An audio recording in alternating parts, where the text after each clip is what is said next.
Amazing. We are live. Welcome to the Modern Fairy Sightings podcast. It's our first live stream on YouTube.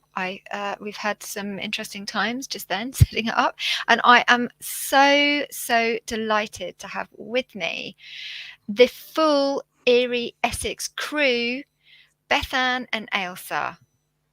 And they're going to be telling us all about the Eerie Essex on the Road that they did earlier in the year and collected people's spooky stories.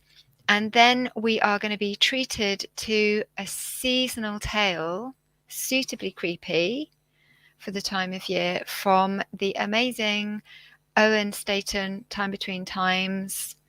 Welcome, Owen. Hello, how are you? I'm good. I did actually kind of I'm still wearing my headdress that I wore last night, but I have actually kind of been to bed, got up again and put it back on again. I just want to make that clear that I haven't just continuously been in this since last night. I did actually kind of break with that headdress, you didn't really have to point out that you were wearing it either, Joyce. It's massive. Imagine that would be quite uncomfortable. Do you know what? It's really light. It's by the Elderflower folk. I bought it yesterday at the fairy fair when I was there, and I'm absolutely delighted with it. So I think I just might wear it to Lidl. Yeah, you'll have to walk sideways through a door, though, won't you? Yeah, exactly. I kept getting tangled up in other people's witch hats and headdresses, so it's not, especially when you're short like me, not great. But yeah, thanks all for being here. So nice to see your faces. I love spending time with you, and it's just a treat to be able to do this here too. So yeah, I mean, Bethan and Ailsa, what have you been up to? You've been taking Eerie Essex out on the road. I want to hear all about it and all the mischief you got up to. We did get up to a little bit of mischief, didn't we? A tiny, weedy bit of mischief. Yeah, spill the beans. Yeah, so we put in for some funding to sort of upscale Eerie Essex and take it out to people and gather stories literally in situ. So we went around... Ailsa, help me out here. We went to Clacton, Colchester. I mean, Colchester we didn't go around to. We are there. Yeah. And then it was it Epping? Epping, Waltham Abbey, Basildon, Wivenhoe. Wivenhoe, yes. Yes. Which was strangely the smallest place we went to, but the most stories. Yeah, yes. The most popular one. We had to turn people away. We're going to have to go back because I want to know what those people who came to tell us stories had to say now. You really do. I mean, I've listened to them, and I mean, yeah, to start where you want, but just they're fantastic, aren't they? Really, you've got some really great stuff there, and if there's more out there, you need to collect it for sure, because it paints an interesting picture of Essex, doesn't it? Definitely, and that was what we put in our funding bid. So there's this whole other side to Essex that doesn't get looked at because of Towie and all that. And it's such a land rich. Sort of the encroachment of London onto Essex. It swallowed up a lot of our sort of folklore and history as well. So we keep on kind of edging on London in the episodes because they did used to be parts of Essex. We're claiming it back. In the name of folklore. Not legally, but... Yeah, so I listened to... I thought that the one about the house where the workmen kept having to leave. Do you want to tell us about that one? Story. Yeah. That was your one, Ailsa. You take that away. That was yours, yeah. Strangely enough, I knew Jane before this because she was a student somewhere where I work. And I had no idea she was going to come in with that story, and it was brilliant. Jane's story. I'm trying to remember.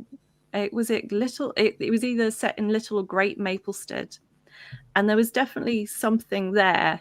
Like it was almost like Chinese whispers. Like all of the facts were kind of there, but over the years and different people telling, like whoever she heard that story from had obviously heard it from the previous owner and so on and so forth. So it took a little bit of deciphering to figure out what exactly were the elements of truth in there. And there were elements of truth. And the person, was it Margaret Hildred? I can't remember her last name. It was a good name. Yeah, Hildred was the clincher, because there's not too many people with the middle name Hildred. So we managed to track this lady down, and while she wasn't the head of the psychical research or the British Psychic Society, she had something to do with them and was quite heavily involved by all the money she left to them. So that then passed down through the generations, becoming slightly different on the way. But what took place there? Could you talk about what happened in that house? Because something had kept occurring, didn't it? So the woman who had hired Jane had told her that not many workmen stay past 4 p.m. And at that point, Jane was still working in the room, and she started to get chills and the feeling of dread, I think she said as well, and quite quickly made her way out. To immediately outside the door was the owner, who said, "I didn't think you'd stay after that," and just let her know that that's what's happened to everyone who's worked in that room. And apparently that is where the woman who used to own the house held her seances every day at the same time. So it was almost like people were like it was a reoccurring thing, where maybe something knew the seances were going to happen at that time, and it kept on coming back. Yeah. And there was a woman in another room that she saw mending a dress, a baptism dress, I think in the room opposite as well. And she'd seen that herself. So interesting, isn't it? I'd love to know, I'd love to know more about that house itself. Why was it the location? Was it just that stuff started happening there and then it just continued? It's really interesting, isn't it? And wasn't there what other stories did you collect? I know there was a hitchhiker one too. Oh, that was Bethan's. That was a brilliant one. Yeah, the hitchhiker story was fab. It ticked all the boxes for your typical trope of a hitchhiker story. The person got in the car, asked for a lift, knew where they were going. They said they were going to Ilford, they'd been to Southend, and this person who was telling it was their auntie that had told them, their auntie and uncle. So this would have been in about the 60s, and we worked out it was around the same time as this other story that was actually pretty well known. I'm going to say the wrong name again, Ailsa. What was the tunnel? Oh, was it the Blackwall Tunnel? Or Blackwall Tunnel. That was that the wrong one? Someone will soon tell us. There was a similar hitchhiker story. So this girl got in the car. When they got to the address she gave, when they got to the village, they turned around and she had disappeared. All the way in the journey, she had been talking to them quite normally. And then when they got to near her street, they turned around and she'd gone. And then when they carried on going to the address that she got to, they got to the door and they said, I mean, what would you say? We were giving this girl a lift. She said she lived here and she's now disappeared. And the people didn't seem that surprised, but they said, well, she's been dead for 10 years. It's that typical, you hear that at the end of all hitchhiker stories. But I mean, this one was so specific. It happened to someone close to this person. So sad, isn't it? She needs to be, led to peace, doesn't she? And there are ways in which you can do that, actually. Well, if she anyone's seems to be sort of trying. I mean, there was somebody else she was driving, and she got on in the car because her boyfriend had an accident in a motorbike, and we found out that there was this other story that had happened in the Blackwall Tunnel where someone had come off their bike, and it was almost going the opposite direction. So it depended what side of the Blackwall Tunnel you were coming out of. This sort of story, Ilford to Southend and back and forth, and it seemed a little bit like, oh, this is quite similar, but and then we started looking into the folklore of the Hitchhiker Ghost, and there was a study about it in America where there was a more in-depth one that found 7 types, but there was an earlier one that found 4 types, and one of them was someone who was stranded and would get in the car. When they got near the address, they would disappear, and that's when they'd find out they had a ghost, and there's other ones where they give a premonition. They would, whilst they're in the car or whatever vehicle, they would give a sort of like a thing that's going to happen in the future, a bit of advice, and then they'd disappear and the thing would come true. They'd find out that they'd given a lift to a local sort of like demigod. There would be something a bit more otherworldly about them. What was the one where the pint filled with eyeballs or toads or something? Yeah, that was we found the earliest with some research, the earliest hitchhiker story, and that started when they went to, it was like a horse and trap, and when they got to a pub, the girl they'd given the lift to kept asking for strange things, like a pint of blood and things like that, which they just did it. And then it was when she disappeared, they were like, oh, she was odd, not the things that they were asking for. But we did find a fairy story. Oh, did you? Yes, we're excited about that one because it was from one of our very favourite people as well. Oh, yeah, go for it. Actually, But before I you did move ask on him, would you mind if we told it on this? And he said, yeah, go for it. Oh, that's really cool. So this hasn't been on your episodes yet, then? No, this is No, we were battling over that one about who got to do it, and we decided we were going to do it together. But if we do it here, please do it here and then do it on ours. Yeah. It would be interesting to see if other people have had similar ones, and this is the right audience for that. Absolutely. I mean, I was just thinking the Hitchhiker one already. I'm thinking of Owen's own event where that took place, where you drove past and saw that woman. And the other, And she probably had a lot to say, but I didn't stop, Joe. That was the problem. I just carried on going, thankfully. But there we are. Yeah. She could give you some advice or some premonition. She could be. Yeah. She could have been telling you were going to set up a storytelling podcast in the future. I'm glad I kept driving, I think. She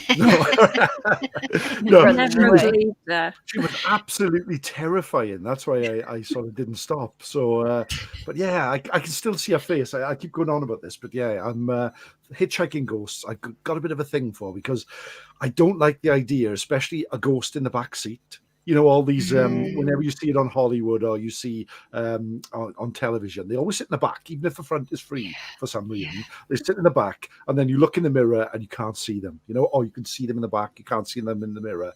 And that is just terrifying. I think that's horrible. No. Yeah.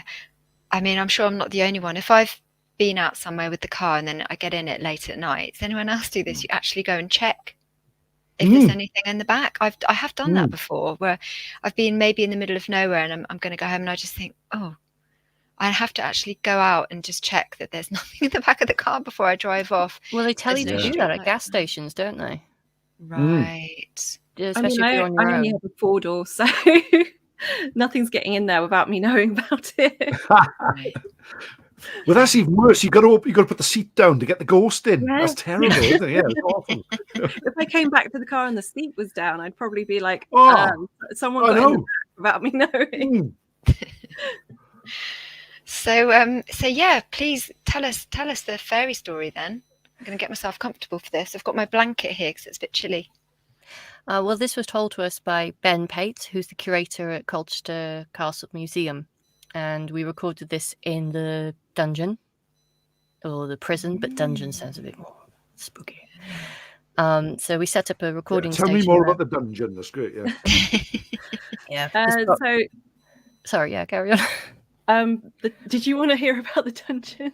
Because Ailsa I don't mind. Tell me the story first. No, you want all the info.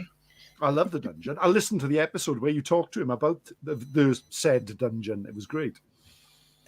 Yeah, so he's been on before. He spoke to us about the witchcraft exhibition that came on. It was called Wicked Spirits, and it was sort of it was looking at a lot of things from the women's point of view. So Matthew Hopkins barely got a mention, which was so refreshing.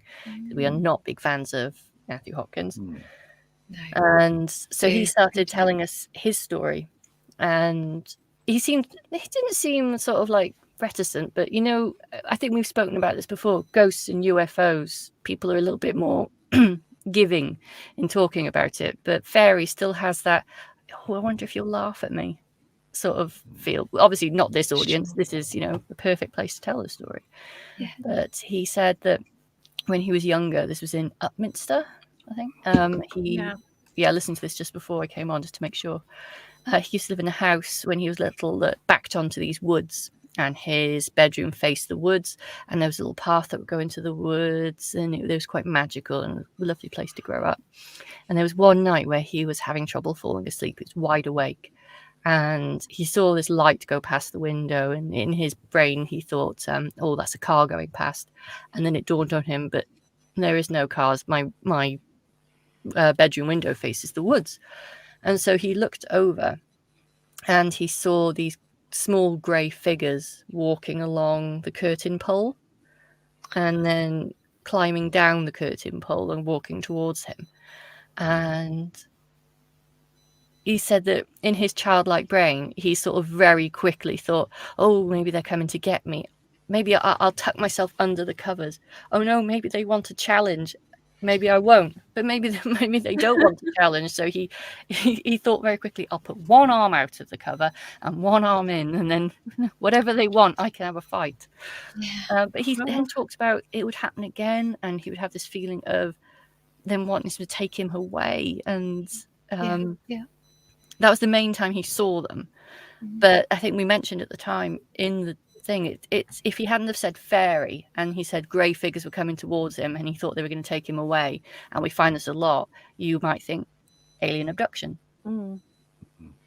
But also fairies taking away children. There's quite a crossover with those two things in a lot of stories, like depending on when it was. And maybe if Ben hadn't been living in the 90s, and had thought, or maybe if it was pre-X-Files, he thought fairy. Maybe if it had been post, then he might have thought alien. It depends on where your mind goes. I mean, we thought fairy, then that does also sound like abduction. But what was really weird was when he was telling us this story. That's what I was about to say. Do you want to tell them about that? Yeah. Well, shall I say about the hand and you say about the earring? Yeah. Okay. Well, while Ben was telling this to me, he had his back to one of the prisons, and they had all the bars going down, and then just behind his head, I saw these pair of hands sort of come through the bars like that. Yeah. It was really clear, like to the point where I thought, I didn't see anyone come in, because I thought, well, maybe someone's in there just pretending. And then, oh, they can't get in, that door's locked. And then the hands just disappeared, like into like nothing. And you told him? Yeah, and he was just like, he didn't look surprised, did he, Ailsa? No. I mean, whilst this was happening, though, I just turned around because I saw Bethan pick her phone up and go like that, and I thought, oh, she's taking a photo for the Instagram to put on later. Yeah, I didn't say anything. I was like, I wonder if I can catch this. Your whole body suddenly went from relaxed to, and then as I looked around at you, she had these very long hook earrings on, so the hook came down like that far, I think. Yeah. And I just saw it jump out of your ear. Yeah, my head went like that, and I felt something tug, and my earring got pulled out my head. It literally came out like that. It was really, and do you know what? I was so annoyed because I worked in that place for years, and I never once had any kind of weird. Apart from one time, I got my belt loop caught on the door, and I screamed the house down whilst I was hoovering it in the dark after closure. Like, I'd never had anything weird happen in there. I used to hang out in there because it was warmer than the rest of the castle in winter. And Bethan's in there for like 2 hours and has already had something strange happen to her. She's such a beacon for anything paranormal, isn't she? A lightning rod. They head straight for Bethan. Blimey, that's a lot then. I mean, goodness me. Well, with the fairies, they seem to like windows, curtain rails, curtains, because there's quite a few instances of beings appearing at the window, which of course we know is a threshold. And when I was talking to somebody about this yesterday, in actual fact, that when children astral project, they often go out of, at night time, they'll go out of the window. That's the mode or the method. When they've left their bodies, they will head to the window and out there. And the person I was talking to, in fact, it was Neil Rushton, because we were all together at the fairy fair last night, and he was saying that there's that sense of the membrane where you kind of push through the window as a threshold, and some people report that sense of it's like pushing through a membrane of some sort. There's a pressure and then you get through it. So it's interesting that that's where the fairies seem to be coming from. I mean, at the moment, there is the episode on Modern Fairy Sightings, the audio version, which is called The Good, the Bad and the Tickly. She has two lovely experiences, and then she has a really terrifying experience. And the terrifying experience is a goblin type creature with jaggedy teeth that appears on the curtain rail, and he's looking down at her. So she feels like, oh, this is weird. I feel like someone's watching me. Looks up and sees him there. Yeah, and curtains, like windows, but also there's something about curtains they like. Yeah, climbing down curtains. And then, of course, I'm thinking of the other episode, Arrival of the Fairy Host, where the beings come in and they're taking her away. She gets the distinct sense that she's going to be, they're going to take her away, and Which that is what Ben had. Right, and they kept coming back because hers kept coming back too. They kept coming back at night time. Well, she was dreaming that they were coming back, but of course, on reflection, it seems as though something kept happening throughout her childhood, and it sounds the same for him. You see where the story of the changeling comes from. This sort of like children were to tell their parents in like years gone by if they felt like there was something coming to take them. But I've heard stories that I've spoken with people who have this sense that when they're taken, it's not because they're being and of course in a sense it is sort of an abduction, isn't it? But they're being taken somewhere to be kind of educated in some kind of universal wisdom. I know this sounds absolutely off the scale now, but people have had the sense that they got taken somewhere, that there would be other children there that had also been brought there that they didn't know, and that they're all learning something, and it was something to do with like the life mission that they have in this lifetime, particularly now. We've all got people, a lot of people have come here. There's an idea that a lot of people have come here with a mission to do things, maybe to help the earth, because it really needs, and that of course is the message that people get from aliens too, or what people might describe as aliens, when they are abducted and returned, or they see a UFO, they get a sense that they're told you need to help the earth. That happened in that South African school sighting, didn't it? The children had this profound, like it was talking to them and telling them to take care of the earth and be kinder. They just knew it. It wasn't spoken. It was sort of passed on. Yeah. So maybe you could ask him, does he feel like he's got some kind of life mission? Because that would be interesting to know, wouldn't it? We'll ask it. He's coming to the private view on Friday. We'll ask him. There you go. You need to report back. I shall. So did you find that people were quite forthcoming then with their stories? The people who came in, we got a very mixed reaction in places we were. Some people were actually kind of afraid to even come near us. In Epping, that family. It's very explicitly stating what we were doing, like we were recording other people's stories, not telling you scary stories. Yeah. But it really freaked some people out, especially in Waltham Abbey. We found that was a strange one. Yeah, the people at the front desk were like, there was a family who came in and they came in to see the museum, but when they saw you were here, went, oh no, not having any of that. Not any of that, and left. Do you think, perhaps some people have a sense that, this is dabbling in the dark side, and, perhaps if they came with a sense of that, they didn't want to, from a sort of belief perspective. I think it was more of a snap judgment, to be honest, on that one. I think because they had no idea we were there until they got there. Yeah. Do you find, Owen, that people, want to tell you about their stories? Because I imagine as a storyteller, you must get people wanting to share their folklore and personal stories with you. It's very much like the guys just said. You get a real sort of difference. For the last couple of weeks, I've been collecting Welsh language ghost stories for a theatre production. And I'm getting some really good stories being told to me, but also a lot of people who are still terrified to tell their tales or still embarrassed by it.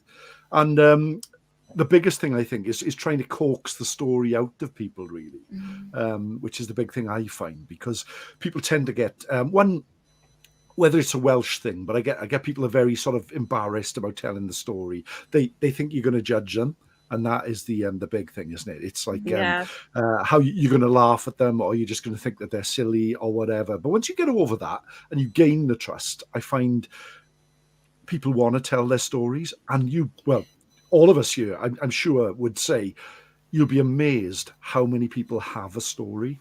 And how many people have had an experience, and how many people have seen something they genuinely can't explain. And that is what surprises me and makes me feel good to be doing what we're doing, really. And what the girls have done there is tremendous, because it takes a lot, doesn't it, to go out there and actually sit in these places and speak to strangers about something that perhaps they're not entirely comfortable about. But when you do, like just hearing the stories you've had here, and I know you've had some other great ones, these stories would be lost if we weren't actively seeking them. And that's the big thing here. And like yourself, Joe, every couple of weeks you get a new guest who maybe up until you started doing your story has lived with those tales for years and told nobody. So if we see anything in this modern age, we're getting an upkeep, or an upkeep of new stories that are being reborn, that maybe have been lost for years. I read something today that said, why aren't there any ghosts from the 1980s and the 1990s? They're all old, or they're all, from Victorian times. That's because nobody was recording their stories then, perhaps. But now they are, so perhaps there's a lost generation of stories. I was reading something the other day about Victorian ghosts being more prevalent because of the Victorians' own obsession with death. So we tend to associate them more with death because they were so... they were just obsessed with it, and the amount of cartoons of ghosts, comics, artworks, writings they produced outnumbered almost anything else we've produced, in any other era since then. But also, their newspapers reported strange activity as fact. Yeah, I mean, I love the British newspaper archive for that. That is my favourite thing to find on there. Yeah, I mean, it wasn't even like this occurred and it could be this. It's like, it was reported, and I mean, these days people don't, if a ghost story like makes its way into a newspaper, it's almost belittled as, this fright in Essex. It's ridiculed. Yeah. Whereas then it was like, this happened. I had a great one the other day, which was they reported the story of a roadside haunting, and I was really happy about this because I thought, another one for a new road episode, and I followed the story on for another week, and then they reported it as a prank. It was like, but at first their first reaction was, this is totally real, and then later on somebody admitted to it being a prank, and they were like, it was a prank. But they didn't have any judgment towards it at first. Whereas if we did that today, it would almost be sort of tongue-in-cheek how they reported it. Yeah. I think as well, I was talking about this the other day. Growing up in the 70s, and I don't want to sound like an old fart or anything now, but the world was so much darker than it is now. And I can remember growing up in my house and in my parents' house, and we lived in a bungalow, and there was a corridor between my bedroom and the living room. And I used to walk down that corridor at night, and it was pitch black, and there were so many shadows, and there were so many places, and your imagination was so much more heightened than it is now. I don't know why, but it's just these days, and whether it's, there's more lights or whatever it is, but the world has far more light in it. Things were genuinely dark years ago, and I think that maybe when you go back to Victorian times, obviously it was much darker again, because there was no electric lights. So they they saw things everywhere. Whether they really were there or not, we don't know, but they saw shadows, they saw ghosts, they saw things they were genuinely frightened of. So maybe that's the case as well, because I can remember being terrified as a child, but my house never seems to be that dark. Whereas I can remember my parents' house being really dark all the time. Plus, they were just a bit tight and wouldn't turn on the lights. But you know, that was it, really. But yeah, it was strange how things have changed. And maybe that's got something to do with it as well. Yeah, I guess in Victorian times as well, they had all the, you know, would have had other means of light. But I'm just thinking, if you go even further back, when you have candlelight, there's something about candlelight, isn't there, that creates more alive. Yeah. I can remember when I used to work up in Powys in mid Wales, and it's nearly all rural, it's all dark, and it's all fields, and it's all countryside. And because back in about 2009, because of the financial crash, they decided to turn off half the street lights in Powys, and the place seemed to get lighter, and I wondered why. But then I looked up and you could just see the stars. And that was just amazing, you know? The fact there was no light pollution, there was just the sky was full of stars. And the place everywhere had far more shadows, everywhere had so much more magic to it, because you weren't in the streetlights, you were just under the stars. And that was an amazing thing as well. They've started doing that in Colchester, haven't they, Ailsa? I think it's after midnight the lights go off. And yeah, it's until do they? I don't know if they're still doing it all over, because they did do it all over at first, and it caused a lot of accidents. Yeah. So I think they're still doing it. They're still keeping the lights on in the city centre, but not on the outskirts. Yeah, like my village goes dark, but when you look out, sometimes when I'm up in the middle of the night and get a glass of water, looking out across like the village in like moonlight. When it's frosty, it's so magical. Can't wait till it snows. Hope it snows. Yeah, especially at this time of year as well, when, you know, it's starting to get darker and you're really noticing it. You're noticing the shadows and, you know, creeping towards these dark times. So if any of you want to start with any of your spooky tales, because I thought it might be fun to go around and share. Does anyone have any of their own ghost stories to tell this time of year? I know we're going to be treated to a nice tale from Owen as well, but yeah, I thought it might be fun to share our spooky. I know Bethan has quite a major one, and I have quite a silly one. Yes. Well, I've got an update on my little potato man. Oh no, I was thinking about your house in Wales. I know. I feel like I'm harping on about that all the time at the moment. It would take an hour for her to tell it. It would. Not because she's so slow at telling it, because it is such an in-depth tale. We can cheekily plug our own podcast. If you want to hear my personal story of my house, check it out on Eerie Essex. I think it's the Peter Laws episode.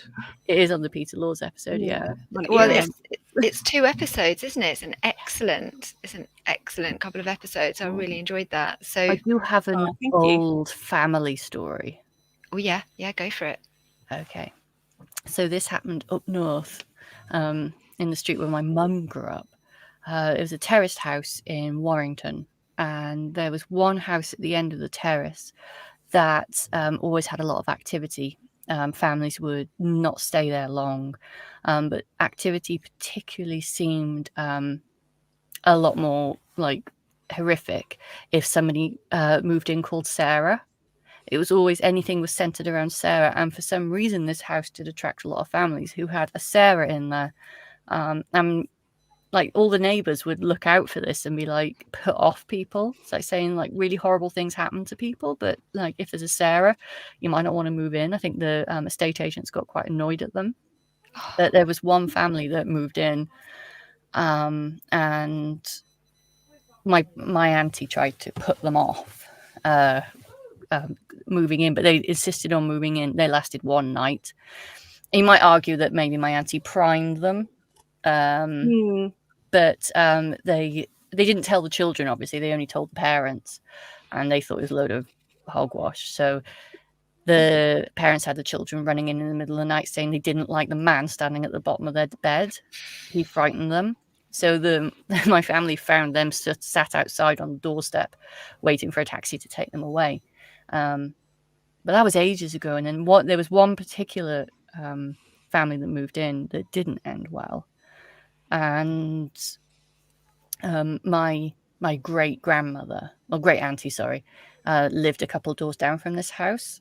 And the kids in the house decided one night to do a Ouija board, and they contacted a couple of spirits. You don't know if it's them moving it, kids having fun, but something seemed to take over the board at one point that wasn't very nice, and they all said no, it's not.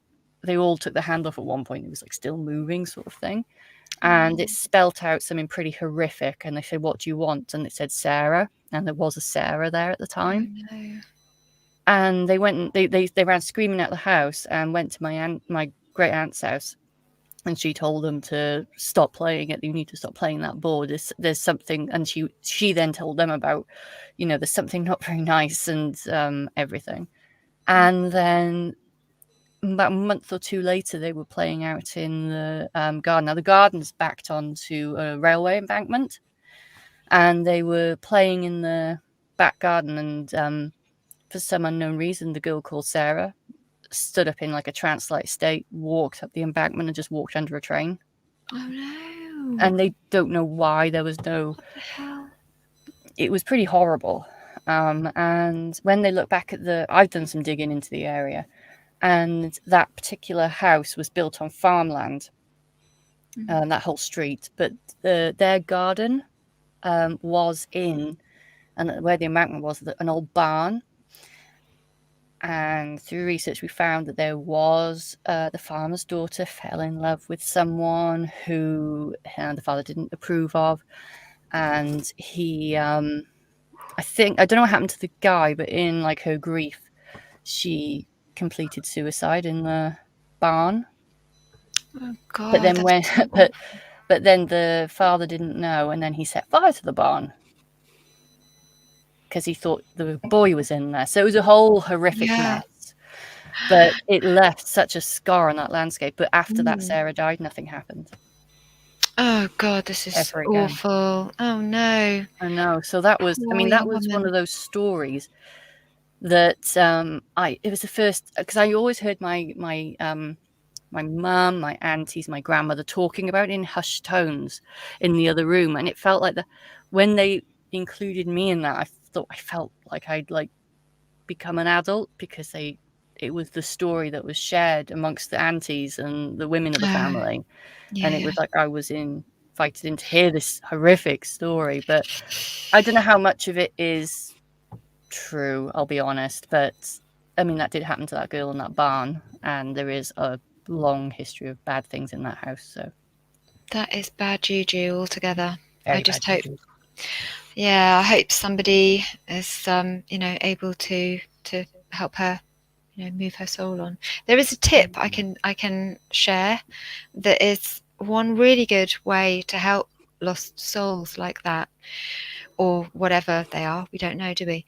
But if you feel that there's a sense of somebody trapped somewhere, then you can imagine that you flood the whole room with light, first of all. So in your mind's eye, flood the whole room with light, or the whole house, and then see in that ceiling of wherever it's happening, a trap door open and this light flooding down.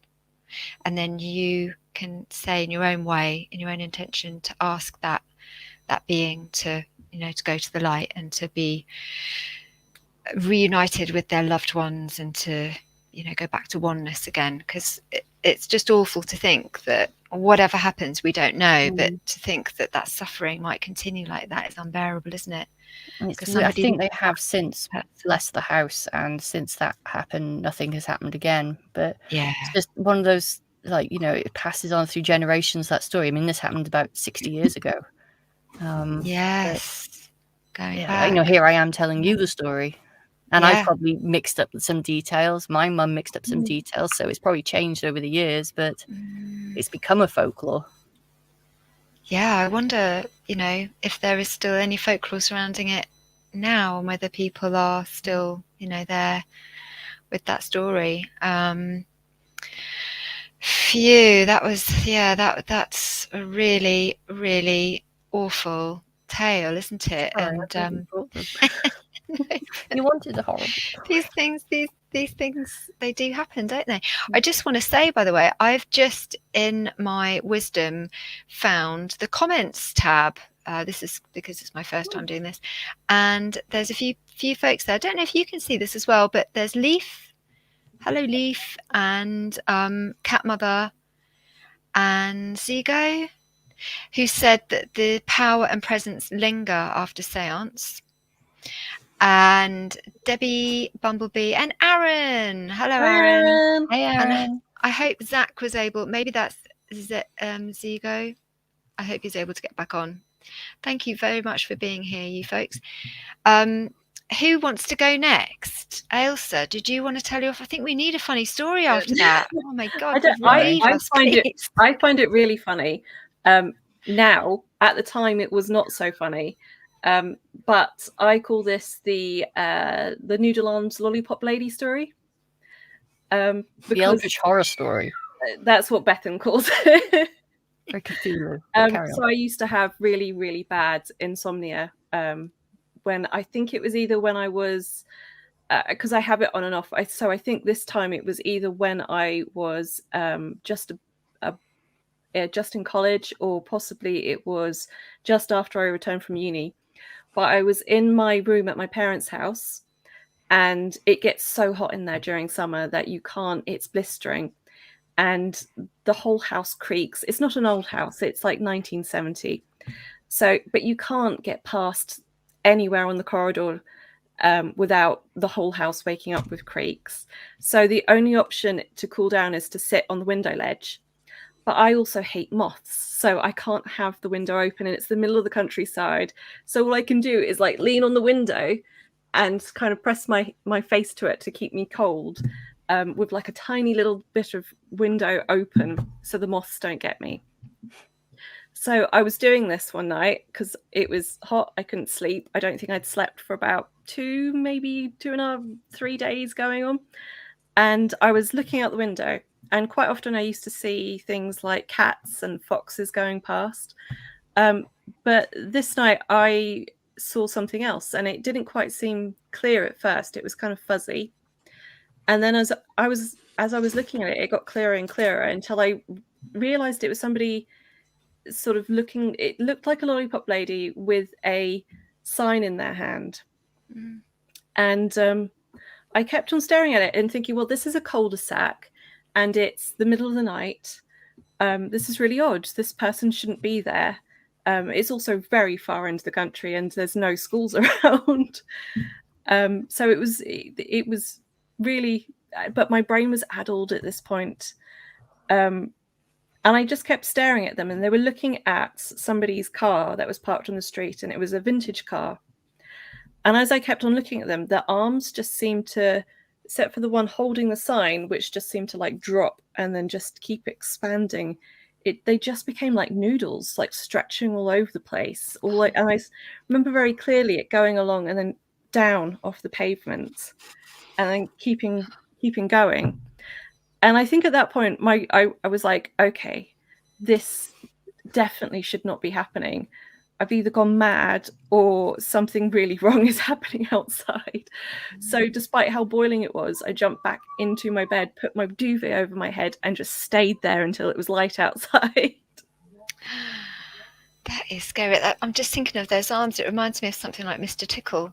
Yes, yeah, it was like that. Except it was like they had no bone mass. They were just like noodles. Like, how strange. What do you think it was then? Did you ask anybody? No, I think I told my parents the next day, and they were like, "Oh, that's a weird dream." I was like, "No, I was definitely awake. Like, I haven't slept yet still." But it's over the years I've kind of gone, well, I've had a couple of weird things happen to me when I've had really bad insomnia. once saw a when I was working at the museums, I was sitting in an office that was very, very long, and I think again I'd probably been up around 2 days or something, and I just remember looking down the office and seeing a very tiny man, like at the other end of the office in a very shiny silver suit, and I just kept. At first I was like, "What the?" And then I went back to work, and then I was like, "No, that definitely is that somebody new? Like, have I met this person?" And as I was like looking at him the third time, he put his head down and then charged towards me, and I fell off my seat. You never told me this. What? I've told you that before. You never told me that. I've definitely, because you told me something about something in a silver suit. You told me we were talking about this before. Well, the Broadhaven. Broadhaven, yeah, we were talking about yeah. Broadhaven, the silver suit guy. Blimey. Because Yeah, you're you did tell me. Sorry. It could Of have the been two my, of you- it could have been my sorry. mind playing tricks on me because I was really suffering from sleep deprivation. Yeah, but wow. sleep deprivation and hypnagogic states, they're always given as like an explanation. But are you more tuned in to seeing that? I don't necessarily think it debunks it. Because of the two of you, you're definitely more the skeptic, Ailsa, aren't you? I say it quite a lot in the episodes. I feel like I'm a broken record. And despite me having seen those things, the insomnia is a really good reason for me to have seen that. So it's really hard for me, without having seen something myself, to kind of go, yes, I definitely think there's something out there, even though science has no empirical proof of it yet. But, I love hearing it. I'd love to see something. But you did. I mean, I'd love to see something I couldn't come up with a logical explanation for. Yeah, there's that a man in a resistance silver there. suit charging at you. Yeah, that's happened to all of us. Insomnia. My insomnia gets real bad. That's two great stories there. Thank you. Wowzers. That's a real great visual. So- That would make quite a cool little sort of short film. The man in the silver suit. Oh, challenge accepted. Yeah, there you go. What about you, Owen? I bet you must have had all sorts of thinking of you kind of growing up in the Welsh valleys and. I think I've shared most of mine with you, Joe, over the year. The last couple of times we've been on, the old lady, the ghost in the theatre. I think like Ailsa, really. I think I've seen 5, 6 things that I can't really explain, but I always seem to go back to: was I really tired? Was this happening? Was this happening? Lately, I've had loads of weird, tiny little things, weird experiences where things have vanished and then reappeared. And I've got a backpack that I take for work, and it's got one of those clickers you use for PowerPoint. And little things like this. I went to deliver a PowerPoint, and I always keep it in the front pocket, and it was gone. Right, it was gone. Didn't know where it was. Thought I'd left it somewhere. A week went by. I ordered a new one. I went to put the new one in the pocket, and the old one was back. Right, just that sort of thing, I think that's something about clickers, though, because we have that happen at work all the time. Those PowerPoint clickers like to grow legs and walk away. They do. I came home one day and there was a pair of earrings on the landing just outside here that belonged to nobody in the house. And things like that. And last week, I went to Stratford-upon-Avon for the weekend. I went to watch the RSC do Macbeth up there. Am I allowed to say that? Right. We're not in the theatre. Yeah, that's cool. And I spent a weekend in a hotel in Stratford, and I left. And as I was packing up to leave, I took a baseball hat with me, and the baseball hat was gone. Right, it was gone. I had no idea. It was only a small hotel room. I looked everywhere, all over the room, couldn't find it at all. I went downstairs and I said, look, I've lost my baseball hat. If it comes, if it appears, can you let me know? And that was a week ago, and nothing. And then I was watching television last night, and my phone rang, and it was a lady from the hotel saying, your baseball hat was found this morning on the bed. And the strange thing is, 4 people have slept there since you left. What? That So is interesting. So, that is really odd. I mean, unless, one of those was to found it or put it on the bed, but I searched every inch of that room and it was gone.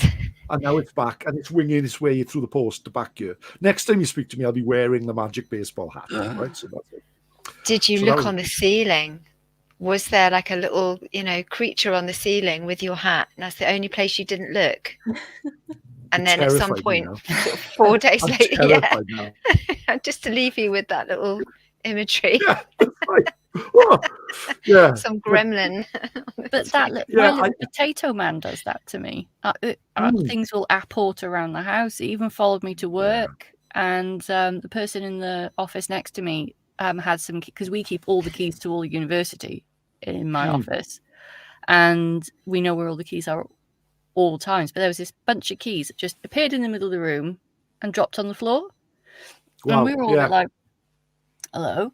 And someone from the travel team next door, it wasn't our keys, they ran in saying, I just had my keys. They're just gone. Where are they? I need to find them. They open everything. And we were like, is it these? And they said, yeah. Strange. But that same day, a mug had gone across my desk by itself. And I put my hand in a cupboard. There was nothing in there. Brought it out, and I had a shard of metal sticking out my finger like a tiny dagger. It was a weird day. It's just Bethan's average day at work. By the way, Owen, Aaron has commented he's calling those senior moments. So he's suggesting that you're having a senior moment there, Owen. I absolutely take that on board, right? And I've started taking BVITs and that just to stop that, because I started getting worried about it, that I was just forgetting things, right? But it seems to be more to it. And I spoke to another friend who's quite into all this, and she said, somebody is definitely trying to contact you and you need to explore this. So I'd rather go down that route than the senior moment route at the moment, yes. which is odd. But yeah, I could see it. It's a really odd thing, but it's just happened. Probably Emma, who does Weird Wiltshire, she wrote an article about my experiences, actually. You can have a look on her blog, Weird Wiltshire. Excellent. Yeah. And we spoke all about this, but the hat has obviously happened since the blog. So it's a really strange one. And all little things that could probably be explained, but it's just so many of them all the time. Coupled in with probably some genuine senior moments as well. But that's it, yeah. Well, Aaron says he has them too. But of course, Aaron is from the Appalachian podcast, as we'd mentioned that. And Weird Wiltshire is excellent too. What Emma's doing at Weird Wiltshire. Yeah, well, I had my own, before we get to your story, Owen, and this is just a quick one, actually. I had a very recent spooky tale. Now, I've had, of course, the fairy experience, the main kind of first one, and some other interesting ones since there where I've seen things. But I don't often have something, I sense things, but it's not been that many times in my life where something's come right up to me. So, we've been doing the Woollerton investigation. This is into the Woollerton Gnomes case in Woollerton Park, which the case was 1979. Some children reported seeing these gnomes in Woollerton Park. And anyway, so this is our second investigation at the park itself. On September the 23rd, which was the 44th anniversary of the sighting, of the encounter. And so I just saw a little flash at the window there, but I'm sure it must be the cat. It's very dark outside. Behind me, which I'm pretty sure isn't that. Oh, God. I'm sure it was I'm just going to tell myself it was the cat. Anyway, so we were mooching about and having it around the park. And as we passed to go and meet everyone, because we were meeting a load of people on that day that had come to help research and mooch about with us, I said, I'm just going to go in the house and see if they've got any tours on this afternoon. So this is the Woollerton Hall, which was finished in 1588, and it's quite an imposing sort of looking mansion building on the top of the hill in the park. And it was built on the hill, of course, and the woman that was doing the tours, she said, well, they're finished for the day, but she said, I'll take you down if you like to go and have a look at it. So I great, I got a little private tour downstairs. So we went down and down these stairs, down again, and I filmed this. And we got down to, she said, now we're in the foundations, the stone that the house was built on. And there's an artesian well underneath. And an artesian well is where the water kind of seeps in from the stone, just naturally. It's sort of from the pressure of the stone, it just fills itself up all the time, especially in heavy rain. So we're looking at this little well, and for me, that's a sacred spot, this well. So I put my hand in the water and put it on my chest, or put it to my heart. You know, I was like kind of connecting in with that place and sensing it, you know. And went to walk down the corridor, and something followed me down the corridor. It was right behind me. It followed me all the way down the corridor. And I actually said, so I was chatting away to the woman, I said, oh, something's just behind me. And she said, oh, we have, you know, people doing seances down here sometimes, or paranormal kind of ghost hunting groups. And she said, someone said before that they saw a cat down here, a ghost cat. That's interesting, isn't it? Because something just flashed at the window, which I thought was the cat. Anyway, I didn't sense a cat. This whatever it was, it felt like a sort of human height. But then when we turned into another corridor, kind of deeper into the system, to see where the bathing pool was, which is also underneath the house. It's a bigger artesian well, which was used by this friend that used to come to visit. I think it's called the Major, or the Captain, and it's called the Major Pool or the Captain Pool, whichever it was. There was nothing down in that corridor. You'd have thought that the sort of the corridor that was deeper into the system itself of the hollowed out caves would have been the spooky bit, but it was actually the one that led from the artesian well. So I had to, when I came out, I did this thing where if you feel you've picked something up, you can say, earth to earth, air to air, fire to fire, water to water, may the ether in me be restored. So I did that because I thought, I don't want to be taking anything back home with me, but so that was my latest spooky adventure. I don't usually pick up things like that. I didn't think it was a fairy. It was definitely something a bit more spooky. Yeah. It doesn't surprise me that it was that room that had it rather than the deeper room, because water, you find a lot of activity around water, regardless of age of room. Yeah, that's it. Yeah. So now we're hopefully feeling slightly unsettled. Owen, do you have a tale for us? Yes, I do. Yeah. I've been really lucky over the last month or so. I've done a number of book launches for this book, which is by our friend Dr. Delyth and Mr. Mark Norman of the Folklore Podcast. And I've been really lucky to be involved in a few of the book launches they've done. And there's a story in there which is just a fantastic little ghost story. So I'd like to tell you that tonight, if I could, if you don't mind. Thank you. Whenever I tell a tale, if there's anyone here who doesn't listen to the podcast, there's a bit of a plug there, time between times, I always start the story by getting us to just get in the place where a story can really make our imagination come alive. And that's at the time between times. The time it's neither night nor day, but the sun has gone and the sky is grey. The time when the veil between our world and the fairy world grows wafer thin. So thin that for a few moments, and just a few moments, we can reach into their realm, and for a few moments they can reach into ours. Now is the time that people see ghosts. Now is the time that people see lights in the sky. Now is the time that people see fairies. Now is the time between times. And at this time, with Halloween just around the corner, the veil between our world and the fairy world grows ever bigger. So join me. Sit back, relax, close your eyes if it's safe to do so, and join me at the fire pit at the heart of the forest for another tale traditionally told. Long ago, not far from here, in a place called Rhossili Bay, a place that is windswept and winsome. The sea bashes against the rocks, and there is a beautiful beach full of shipwrecks and sundered dreams. There atop the cliff is an old stone house, now just a ruin, its roof falling apart. The rain runs down its walls, and its door hangs on a hinge. But 200 years ago, it was a place of dreams.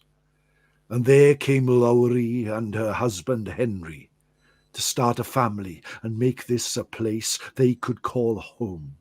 Every day, Henry would go out and fish in the sea, bringing back fish to be sold in the market, leaving Lowry behind to work on the house. She painted the walls. She hung up paintings, put rugs on the ground, and lit the fire, and made this old stone house become a home. Room after room she finished, until at last this old ruin on the landscape, like a broken tooth on the cliff, became a place they loved. There was a small room at the back, where she placed a bed, a rug, and a vase on the window, so that if their family came to stay, they could stay there, in safety, just hearing the sea bash on the rocks. The last thing she did was to place the vase on the windowsill. She sat on the bed, looked up, took a breath, and felt so good that her job was now complete. When suddenly, she felt something just behind her ear, a breath as old as the mountains and as capricious as the sea, and a voice from beyond time, from beyond the veil, from beyond the grave, spoke to her. Here yw'r dydd, a here yw'r nos, a here dwi'n aros am arawn. Lowry stood up. She felt the hair on the back of her neck stand on edge. She looked around and there was nothing there. Here yw dydd, a here yw'r nos, a here dwi'n aros am arawn. Long is the day and long is the night, and long I've waited for arawn. She rushed out of the room, slammed the door behind her, and fell, leaning against the door, to the ground. And then the noises started. She could hear the vase moving around. She could hear the bed moving around. She could hear the window opening and closing. And she screamed, and the voice cried out again, Here yw'r dydd, a here yw'r nos, a here dwi'n aros am arawn. She sat there until the morning, until the time between times, the time it was neither night nor day, but the sun had gone and the sky was grey once more. And she opened the door. But nothing had moved. Nothing had changed. Every night from that moment on, every night as the night grew dark, that voice would call out. And every night the noises in the room grew stronger and stronger. And every night the family moved further and further away from the room until they put a lock on the door. Until a year had passed. And that morning Lowry stood in the door of a cottage and looked out to sea and saw a small rowing boat making its way into Rhossili Bay. And out climbed a man with a hood and a bag over his shoulder. And he made his way up the winding path and he knocked on the door. I have come a long way. I am hungry and need something to drink and maybe somewhere to stay. Will you give me hospitality? Come in, she called. And they sat by the fire and he ate a bowl of cawl and drunk some old beer. And as the night grew dark, he said to her, I have a long way to go still. Do you have somewhere I can stay? We have a room at the back, but we do not use it. I will stay there. I am happy no matter what. The man walked down the corridor and Lowry opened the door and he stepped inside and sat on the bed. And he looked at her and he said, I thank you. It's such a long distance, and the night will be so long. But let me at least tell you my name. My name is Arawn. Lowry closed the door and sat with her back against the wooden door and waited for the noise. But it did not come. As the dawn broke the next day, she summoned all her courage and opened the door and peered inside. And of Arawn there was no sign. The vase was on the window, the bed was made, but on the pillow was a single red rose. She looked out the window and saw the small rowing boat still tied to a rope. Never again did the voice cry out, "Here yw'r dydd, a here yw'r nos, a here dwi'n aros am Arawn." Never again did the noises wreck the house, and the family slept well. But of Arawn, no sight was ever seen. That house is now a ruin, standing there atop the cliffs. And people in the area still say that on nights when the moon shines, at the time between times, the time it's neither night nor day, but the sun has gone and the sky is grey. The fairies dance in a circle, and spirits are seen walking up and down the winding path that leads there. And that, my friends, is my tale for you this night, of all nights, as we sit together and share our stories, just days before the shortest day of the year. Diolch yn fawr. Thank you very much. Wonderful, Owen. Thank you. Oh, no, did you enjoy that? Yeah, it's a lovely story, isn't it? Really short one, but really nice. I really like that one. It's great. Did you say that these were collected tales then? Tell us more about the book. Yeah. The book is written by Delyth, who is a friend of Bethan and myself, and Mark Norman from the Folklore Podcast. And it's a collection of old ghost stories from Wales, taken from the Welsh language sources. And Delyth has put the original Welsh text in there, and then follows with the English versions of it. And many of the stories in here, I mean, there's not many people who've read more ghost stories than me in Wales, but there's ones in there that I've never heard of, and they're absolutely fantastic. So if you're looking for a book, guys, it's available on Amazon and all good bookshops. And if you want to share some books there, some new stories, that book is full of them.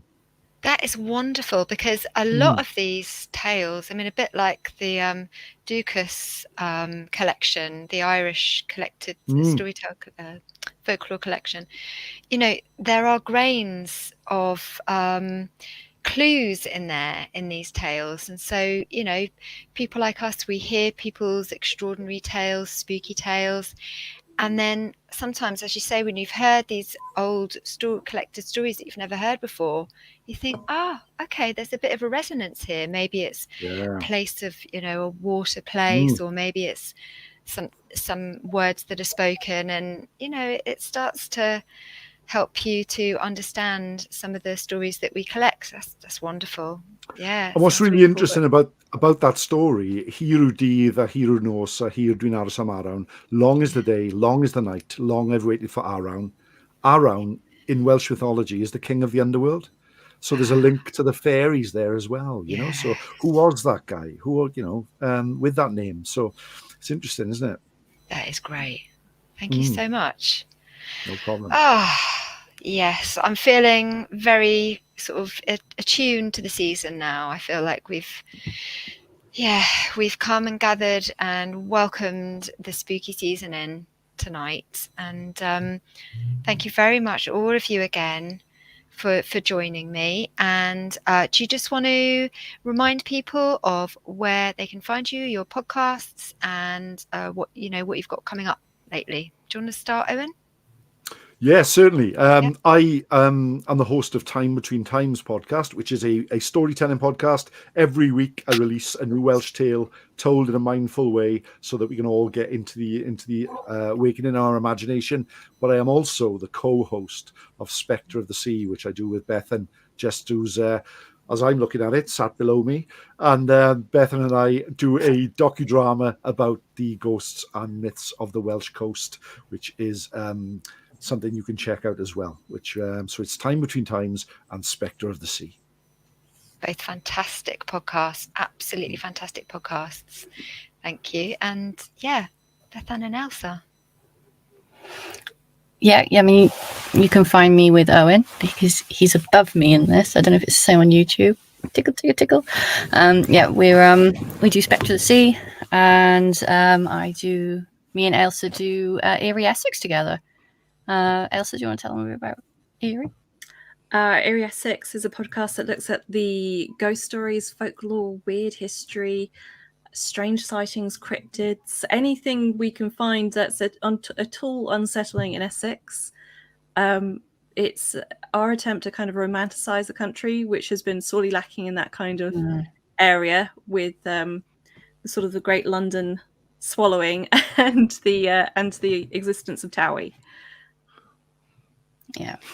Reclaiming it and making it spooky again. Make Essex spooky again. Essex spooky. Make Essex eerie again. Make Essex eerie again. You've got a couple of messages here, Owen. This is from John. He's in our Patreon group. Diolch, John. Diolch o galon. Thank you very much for listening. And I'm hopefully you enjoy. Diolch yn fawr. And also from Aaron, Pure Magic. So true. These tales are always so magical. Thank you. Thanks to all of you for really getting us in the mood here. And you need to come back, Bethan and Ailsa, and give us a top up with the stories you're collecting, because I'm absolutely fascinated with what you're doing there. These, as Owen is saying, these are the stories that we need to collect. It's very important that we do this, and so great job. And I look forward to hearing some more tales coming forward there. We've got our usual episode out, I think, tomorrow, looking at asylums in Essex and the stories around them. And then our next one is On the Road, and it's with a local poet called Martin Newell. So he had so many stories. Oh, great. Yeah. Oh, I look forward to those then. Nice. We're all set up. We're all set up for the dark nights that are drawing in. And Owen, you still do your gathering on a Sunday night too. Have you done yours this evening? Tonight, Joe, this is the gathering on a Sunday night. So it'll be this one. But on the 30th of the month, on a Monday night, next Monday, I will be doing a live hour-long Twitter Spaces full of ghost stories. So if anyone wants to join me at 9 o'clock on the 30th, they'll be more than welcome on Twitter Spaces or X Spaces or whatever it is called now. But I shall be there. Okay, now I'm going to put all the links to all of your shows and upcoming things going on when this gets released, so people will be watching this next week. And thanks very much for being here, and thanks to everybody for joining us and with your comments as well. So yeah, let's do this again sometime. That would be really great. And lots of love to you all. Thanks for asking us, Joe. Yeah, thanks for having us, Joe. Yeah, great. Thank you. Thanks so much. Thank you.